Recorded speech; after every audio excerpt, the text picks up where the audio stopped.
Magandang araw kaibigan! Tuloy po kayo sa Felicidad's Channel. Sa mga kwento ng buhay at pag-ibig na hinalukay sa natatagong baul ni Felicidad.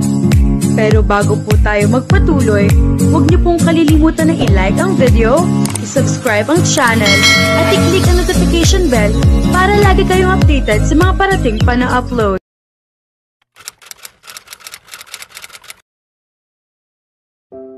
Tahimik ang gabi sa bayan ni Namira.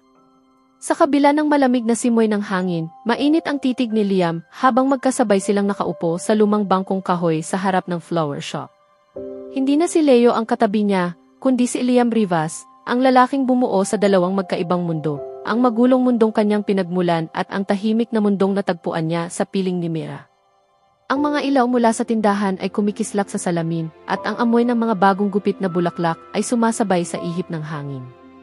Sa kabila ng magandang tanawin, hindi maikakaila ang bigat ng pag-uusap na nakabitin sa pagitan nila. "Bakit ka pa bumalik?" tanong ni Mira, halos pabulong, ngunit baka sa boses niya ang kaba. "Alam mong delikado. Lalo na kung may gustong gamitin ka sa politik at negosyo." Tumitig si Liam sa kanya. Malambot, ngunit matatag ang kanyang mga mata. "Bumalik ako hindi para sa kanila," sagot niya. "Bumalik ako para sa'yo." Napayuko si Mira, mahigpit ang hawak sa lailayan ng kanyang palda. Sa mga huling araw na magkasama sila, nabuo sa puso niya ang takot, na baka ang pagbabalik ni Liam ay hindi rin magtatagal, na baka mawala siyang muli. Ngunit sa likod ng matatag na paninindigan ni Liam, may bigat pa ring dala ang kanyang puso. Alam niyang hindi pa tapos ang laban. Hindi pa rin siya ganap na malaya sa anino ng pangalang Rivas. Lalo na't may mga taong hindi natutuwa sa kanyang pagbalik, mga kasosyo sa negosyo, politiko, at maging ilang miyembro ng sariling pamilya. Kinabukasan, tinawag ni Mira si Liam sa maliit nilang hardin sa likod ng shop. Doon nila unang itinanim ang sunflower, ang simula ng kanilang ugnayan ng pag-ibig na sumibol sa gitna ng payak na buhay at pagkukunwaring siya ay isang simpleng lalaki lamang. "Ano ang balak mo ngayon?" tanong ni Mira, habang dahan-dahang nag-aalis ng tuyong dahon sa mga paso. "Isusuko ko ang bahagi ko sa kumpanya," sagot ni Liam na puno ng determinasyon. "Ayoko nang masangkot sa mga desisyong wala naman akong puso.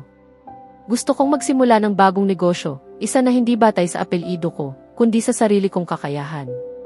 At kung papayag ka, gusto ko sanang gawin yon kasama ka." Huminto sa pagkilos si Mira. Tumingin siya sa lalaki, ang Liam na noon ay itinago sa pangalang Leo, ang lalaking minahal niya kahit sa gitna ng kasinungalingan. "Liam, mahal kita," mahina niyang tugon. "Pero hindi ko kayang maging dahilan ng pagtalikod mo sa lahat." "Paano kung balang araw pagsisihan mo?" Lumapit si Liam, hinawakan ang kanyang kamay. "Hindi kita kailanman pagsisihan." Tahimik silang nagkatitigan. Isang sandali ng katahimikan na tila pinipigang huwag mapatid ang ugnayang unti-unti na namang binubuo. Ngunit sa susunod na sinabi ni Liam, naroon ang bigat ng desisyong matagal na niyang pinagnilayan. "Kailangan ko munang umalis." Napalingon si Mira. "Aalis?" ulit niya, ramdam ang pagkirot sa dibdib. "Pupunta ako sa ibang bansa," paliwanag ni Liam. "Para ayusin ang mga legal na dokumento at higit pa roon, para patunayan sa sarili ko na kaya kong tumayo sa sarili kong paa. Na kaya kong maging Liam, hindi bilang Rivas, hindi bilang Leo, kundi bilang ako."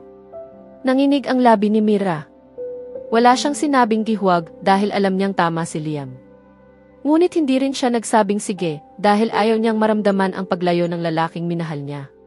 Lumipas ang mga linggo. Walang tawag. Walang sulat. Walang Liam. Ngunit kahit walang katiyakan, hindi nawala si Liam sa puso ni Mira. Ang pag-ibig ay parang halaman sa hardin, kahit walang ulan, pilit pa ring nabubuhay basta't may araw at hangin. Pinagpatuloy ni Mira ang pagpapatakbo ng flower shop. Ngayon ay mas kilala na sa bayan bilang ibulaklakan ng sikretong bilyonere. Madalas pa ring tanungin siya ng mga customer kung totoo nga bang nagtrabaho roon ang isang Rivas, pero mingitian lang niya ito. Ang katotohanan ay kanya na lamang. Makalipas ang ilang gabi, habang inaayos ni Mira ang mga lumang libro sa estante ng tindahan, may nalaglag na makapal na hardbound book, isang koleksyon ng mga tula na madalas nilang basahin ni Liam noong panahong si Leo pa lamang siya.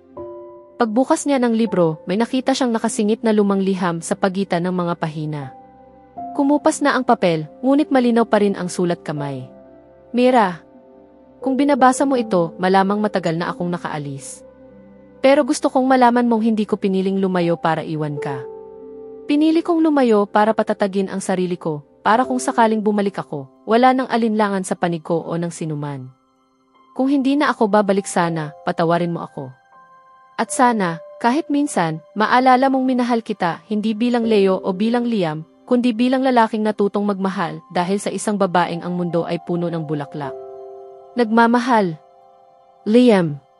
Pinagmasdan ni Mira ang liham at doon niya muling nadama ang lahat ng sakit, lungkot at pag-asa. Hindi niya alam kung kailan o kung babalik pa si Liam. Ngunit malinaw sa kanya, ang pag-ibig na totoo kahit lumayo ay hindi namamatay. Ika-100 araw mula nang umalis si Liam, isang umaga habang nag-aayos siya ng palumpon ng mga bulaklak para sa isang wedding client, tumigil ang isang delivery truck sa tapat ng shop. Bumaba ang driver, may bitbit na malaking kahon. Para kay Mira Alonzo, sabi nito, inabot ang maliit na papel kasamang resibo. Walang sender.